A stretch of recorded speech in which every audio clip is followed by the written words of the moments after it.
ಲೋಕಾಯುಕ್ತಕ್ಕೆ ಸಮಾಧಿ ಕಟ್ಟಿದ್ದ ಸರ್ಕಾರದಿಂದ ಹೊಸ ಚಿಂತನೆ ನಡೀತಾ ಇದೆ.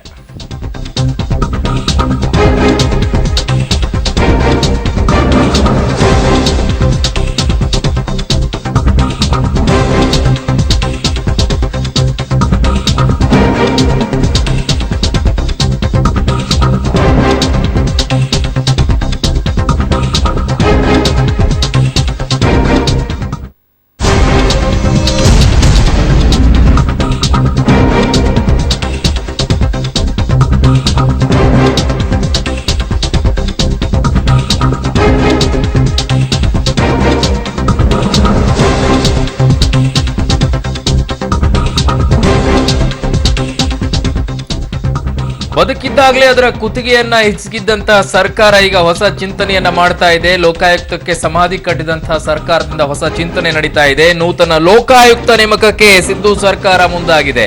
ಹೊಸ ಲೋಕಾಯುಕ್ತ ನೇಮಕ ಪ್ರಕ್ರಿಯೆ ಈಗ ಗದಿಗೆರೆಗಿದೆ. ಸರ್ಕಾರದ ಮುಂದೆ ನಿವೃತ್ತ ನ್ಯಾಯಾಧೀಶ ವಿಶ್ವನಾಥ ಶೆಟ್ಟಿ ಹೆಸರು ಪ್ರಸ್ತಾಪವಾಗಿದೆ. ನೇಮಕ ಪ್ರಕ್ರಿಯೆಗೆ ಹೈಕೋರ್ಟ್, ಸಿಜೆ, ಸಿಎಂ ಹಾಗೂ ಕಾನೂನು ಸಚಿವರ ಸಭೆ ನಡೆಯುತ್ತೆ.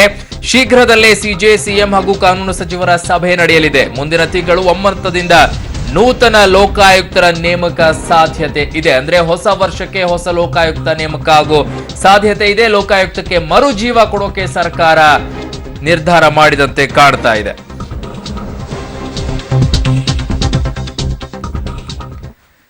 ಇದಕ್ಕೆ ಸಂಬಂಧಪಟ್ಟಂತೆ ಮತ್ತಷ್ಟು ಮಾಹಿತಿಯನ್ನು ಪಡ್ಕೊಳ್ತೀನಿ. ನನ್ನ ಸಹೋದ್ಯೋಗಿ ಮುರಳೀಧರ್ ಈಗ ನನ್ನೊಂದಿಗೆ ದೂರವಾಣಿ ಸಂಪರ್ಕದಲ್ಲಿದ್ದಾರೆ. ಮುರಳೀಧರ್, ಕತ್ತು ಹಿಸುಕಿ ಲೋಕಾಯುಕ್ತವನ್ನ ಕೊಂದಿದ್ದಂತ ಸರ್ಕಾರ ಈಗ ಬದುಕಿಸುವಂತಹ ಪ್ರಯತ್ನವನ್ನ ಮಾಡ್ತಾ ಇದೆಯಾ ಅಮೃತವನ್ನ ಕೊಟ್ಟು? ಕತ್ತಿಸಿ ಕೊಲೆ ಮಾಡಿದ್ದೆ ಅನ್ನೋದಕ್ಕಿಂತ ಹೆಚ್ಚಾಗಿ ಈಗ ಅಲ್ಲಿ ಸ್ಥಾನ ತೆರವಾಗಿತ್ತು. ತೆರವಾದ ಬಳಿಕ ಅಂದ್ರೆ ಭ್ರಷ್ಟಾಚಾರದ ಒಂದು ಪ್ರಕರಣ ಬಂದಿತ್ತು. ಪ್ರಕರಣ ಬಂದ ಬಳಿಕ ಸ್ಥಾನವನ್ನ ತೆರವು ಮಾಡಿದ್ರು.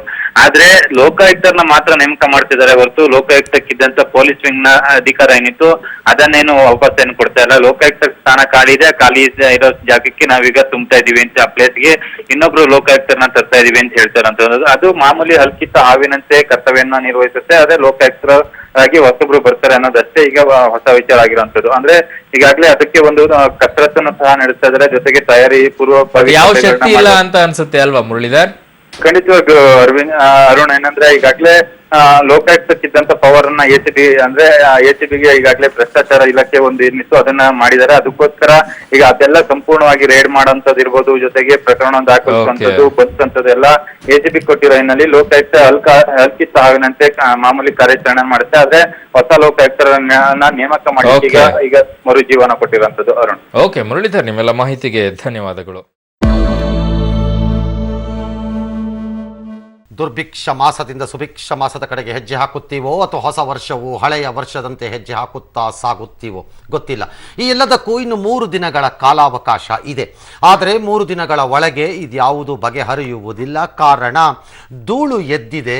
ಧೂಳು ಮತ್ತೆ ಬಂದು ಭೂಮಿಯ ಮೇಲೆ ಸೆಟಲ್ ಡೌನ್ ಆಗಕ್ಕೆ ನನ್ನ ಲೆಕ್ಕಾಚಾರದಲ್ಲಿ 30 ದಿನವಾದರೂ ಬೇಕೇ ಬೇಕು. ಪ್ರಥಮ ದರ್ಜೆ ಕ್ರಿಕೆಟ್ನಲ್ಲಿ ಗುಜರಾತ್ ಹುಡುಗ ವಿಶ್ವ ದಾಖಲೆಯನ್ನ ಬರೆದಿದ್ದಾನೆ. ಬರೋಬ್ಬರಿ 359 ರನ್ ಗಳಿಸಿದಂತ ಗುಜರಾತ್ನ ಸಮಿತ್ ಗೋಯಲ್ ಒಂದು ರೀತಿ ವಿಶ್ವ ದಾಖಲೆಯನ್ನ ಈಗ ಬರೆದಿರುವಂತದ್ದು. ಒಡಿಶಾ ವಿರುದ್ಧದ ರಣಜಿ ಪಂದ್ಯದಲ್ಲಿ ಸಮಿತ್ ಗೋಯಲ್ ದಾಖಲೆಯನ್ನ ಬರೆದಿಟ್ಟಿದ್ದಾನೆ.